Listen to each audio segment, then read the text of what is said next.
Sunday मतलब fun day, पर मेरी दुनिया में संडे का मतलब कुछ और ही है। जी हाँ, राधे राधे। आज सुबह से लेकर रात के 11 बजे तक क्या क्या हुआ और कैसे वैदिक मुझसे नाराज हो गया और सैलून में क्लाइंट ने मुझे कितना प्यार किया, आज सब दिखाऊंगी। चलिए शुरू करते हैं। सुबह नहा धो करके मैं और वैदिक तो निकल गए सैलून की तरफ। वैदिक का चेहरा थोड़ा उतरा हुआ था।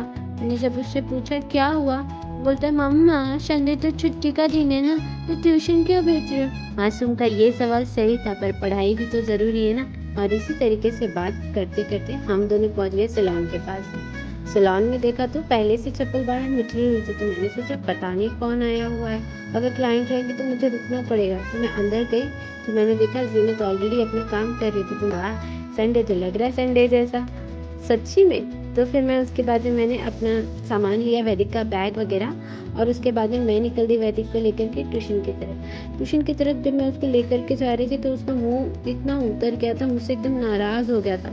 मैं बोली बाबू मैं पक्का आपको जल्दी लेने आऊँगी। फिर उसने मुझे बाय किया भारी मन से, हाँ एकदम भारी मन से इसने मुझे बाय किया। और उसके बाद मैंने बोला चलो मैं जल्दी लेने आऊँगी। जब मैं उसे छोड़ करके रिटर्न आई थी ना, तो शुगर कैंडी वाला दिखा।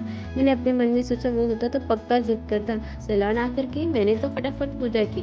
तब तक मैंने देखा जीनत तो अंदर अपना काम खत्म कर चुकी थी। मैंने क्लाइंट का रिव्यू किया। कैसा लगा आपको? बहुत अच्छा लगा मुझे। सच बता रही हूँ, जब क्लाइंट ऐसा कहते हैं ना तो मन को बहुत तसल्ली मिलती है कि हम जो काम कर रहे हैं वो बहुत अच्छा है। उसके बाद मेरी ये क्लाइंट थी जिनको कराना था थ्रेडिंग, ब्लीच और फेशियल। इनका आईब्रोज के बाद में मैंने ब्लीच और फेशियल लिया। तो देखिए क्लाइंट की प्राइवेसी बहुत इंपॉर्टेंट होती है। उन्होंने बोला कि उन्हें नहीं चाहिए कि उनकी फेशियल का क्लिप्स मैं लूँ। मैंने बोला कोई नहीं मैम, मैं सिर्फ आईब्रोज के लूँगी।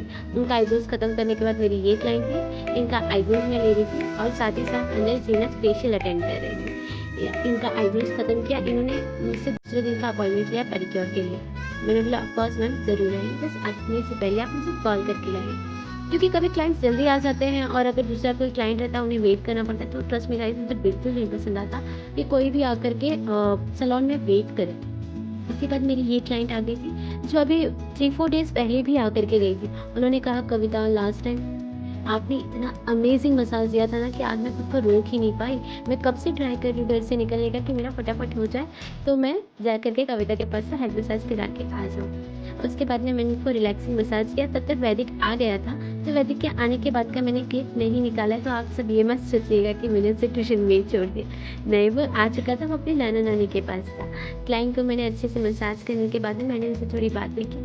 ट्रस्ट में वो मुझे बार बार इतनी ब्लेसिंग्स दे रहे थे ना कि मैं आपको क्या ही कहूँ। इतना अच्छा लगता है ना जब कोई अपने काम की तारीफ़ करता है, तो ऐसे लगता है हम जो कर रहे हैं वो सही कर रहे हैं। तो कोई आपके काम को लेकर के आपको डिमोटिवेट करे ना, तो प्लीज़ आप कभी मत होइएगा। आप वही काम कीजिएगा जिससे करके आपको खुशी मिलती हो, जिससे करके आपको रात को सुकून की नींद आती है। आप ऐसा ही काम कीजिएगा।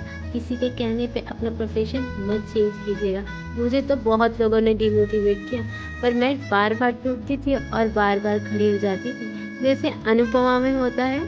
आप सब मुझे ज़रूर बताइएगा कि अनुपमा सीरियल देख कर के कौन-कौन मोटिवेट होता है। बाकी मैं ऐसे बकवास कर रही हूँ तो मुझे माफ़ करना, but seriously guys Anupama serial कैसा भी है, बट उसमें कुछ-कुछ चीज़ें ऐसी हैं जो मोटिवेट करती हैं। क्लाइंट का हेड मसाज करने के बाद में मैंने उनको वाइब्रेटर मसाज भी दिया। वाइब्रेटर मसाज से ब्लड सर्कुलेशन अच्छा हो जाता है। आप लोग भी कभी कराइए। क्या आप लोग के नज़दीकी सैलून में आप लोगों को ऐसी सर्विस मिलती है जिससे आप लोगों को सेटिस्फेक्शन मिलता है? उसके बाद मैंने क्लाइंट को दिया स्टीम। क्लाइंट को स्टीम में बिठाया तो भी क्लाइंट ने फिर से मेरी तारीफ की। कविता सीरियसली अमेजिंग मसाज करते हो आप, मैं फुल रिलैक्स हो गई। ट्रस्ट मी, जब क्लाइंट्स मुझे ये काम को लेकर के कहते हैं ना, मुझे बहुत अच्छा लगता है। आप लोगों को कोई अच्छी चीज़ें बोलते हैं तो आप लोगों को कैसा फील होता है मुझे कमेंट में ज़रूर बताना। और आप लोगों का संडे कैसे बीतता है वो भी मुझे कमेंट करके ज़रूर बताना। उसके बाद मैंने क्लाइंट को दिया स्टीम।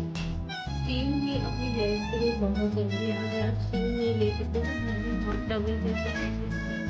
उसके बाद फिर ये क्लाइंट की जिनको कराना था केराटिन ट्रीटमेंट। केराटिन ट्रीटमेंट के बाद में जो मुझे बाल का लुक था, जीनत बेसिकली इस वजह से क्लिप्स नहीं ले पाएंगे, तो ये उनके हेयर का फाइनल लुक था। मैंने उन्हें थर्ड वॉच के लिए वापस बुलाया है, पर उनका कहना था कि जी मैं तो उत्तराखंड जा रही हूँ, तो मुझे नहीं लगता मैं आ पाऊँगी। मैंने बोला आप ट्राई करना कि आप आ सको, कि मैं वॉच भी आपको खुद ही करके दे दूँ। एक प्यारी सी रिक्वेस्ट है आपसे कि अगर आप इस चैनल पे नए हैं, तो प्लीज़ मेरे चैनल को सब्सक्राइब करना मत भूलिएगा, क्योंकि आपका एक सब्सक्रिप्शन मेरे 100 सब्सक्राइबर्स की जर्नी को पूरा करने में मेरी मदद करेगा। बातें करते-करते तो समय का पता ही नहीं चलता। 11 बज चुके थे तो पापा मुझे और वैदिक को छोड़ने के लिए घर की तरफ निकले। वैदिक तो मुझसे काफ़ी नाराज़ था, क्योंकि मैंने उसे आइसक्रीम नहीं खिलाई। मिलते हैं कल, राधे-राधे।